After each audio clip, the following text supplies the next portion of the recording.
Check, check, 1, 2, 1, 2. In this video, I've got some things that you need to know about the Panasonic GH6.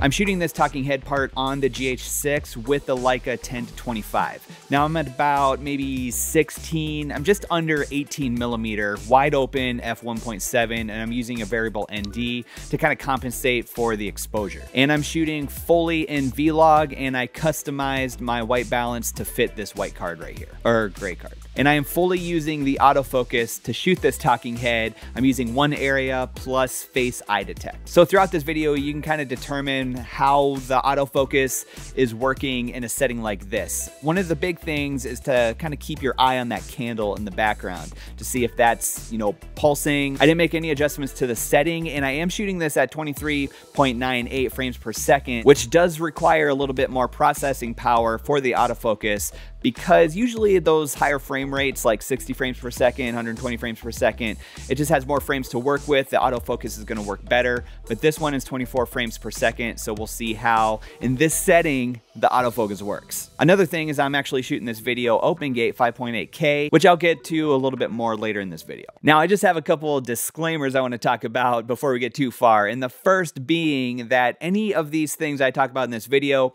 could possibly change with a future firmware update or whatever. Some of these things could change in the near future. I'm not saying they will, I'm just saying it's a possibility. The second disclaimer is that I'm not gonna go into like super scientific detail on some of these things because I don't really know a lot of the engineering that goes behind making these cameras. But I think it's important that we understand and know some of these things about the GH6, especially if you are on the fence about buying it or whatever that looks like in your own creative journey. There's a few things about this GH6 that you need to know. If you're new here, my name is Caleb and I do freelance video with the Panasonic GH5. But in the meantime, Lumix sent me the GH6. Thank you, Lumix. So I'm gonna be able to test out the GH6 for a few months and hopefully, get some good content out there to help you make a decision about the GH6 or maybe just learn a little bit more about it. So if you wanna know more about the GH6, especially from a GH5 perspective, make sure you hit that subscribe button.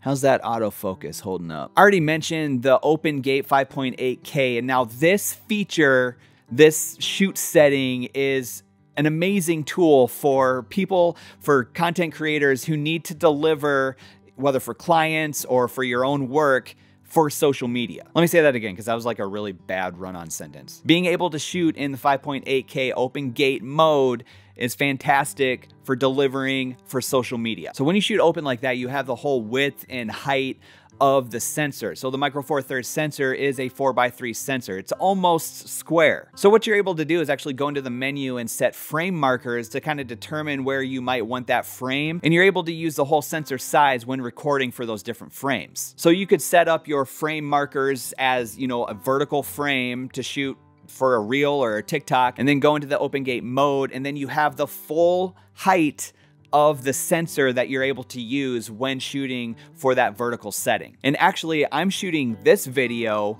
in 5.8K open gate. Then I can go in and use the 16:9 crop or use the 9:16 crop, or I can use like a 1x1 crop. It's a really versatile way to shoot, and if you need to deliver for social media, maybe like square for Facebook, vertical for TikTok, and then 16:9 for YouTube, you can shoot in this one mode at 5.8K and make all your crops while you're editing. Another thing you need to know about the GH6 comes down to the media storage. Right now, there is an approved or sanctioned list by Panasonic about some of the CFExpress cards that you can use. You need to make sure that the CFExpress card is fast enough to shoot some of the codecs on the GH6. There's an actual webpage that has the approved or sanctioned cards on there, which I will put down in the description. If you're looking for media storage for the GH6, make sure you check out that list. Now, one of the approved CFExpress cards on that list was the Lexar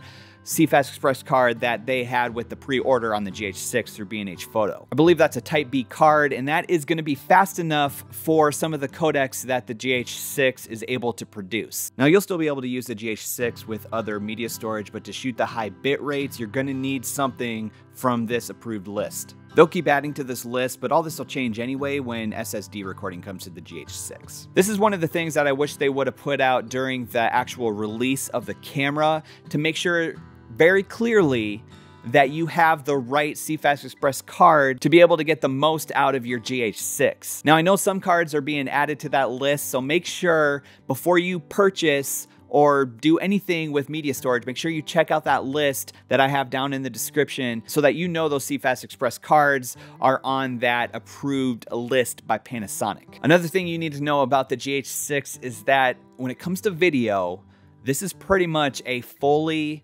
10-bit camera. Now this is really cool because this is some really professional or maybe cinema camera style shoot settings that you have in a hybrid body. You actually have to really dig deep to find some 8-bit shoot settings. I think it's maybe in the MP4, but in everything else, the GH6 is fully 10-bit for video. And this is great because if you're shooting vlog, which I've been doing a lot with the GH6, I don't think I've even shot any other color profiles yet. I've really liked using the vlog so far on the GH6, but shooting vlog, you don't want to shoot anything other than 10-bit. Now there's plenty of 420 10-bit options. Those are going to be a little bit easier to work with and might not melt your computer. But even in those 420 settings, the vlog looks great, I think, and those files are just so much easier to work with. Now, even with the GH5, if you go and shoot in the different variable frame rates, those are 8-bit options. But on the GH6, the variable frame rates are even in 10-bit. So you have a lot to work with when it comes to color grading,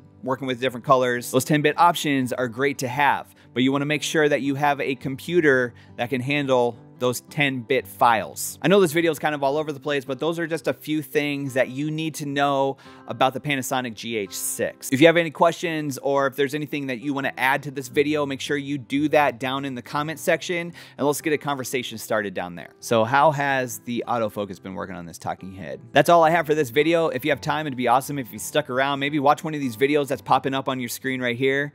Thanks so much for watching, and I'll catch you in the next video.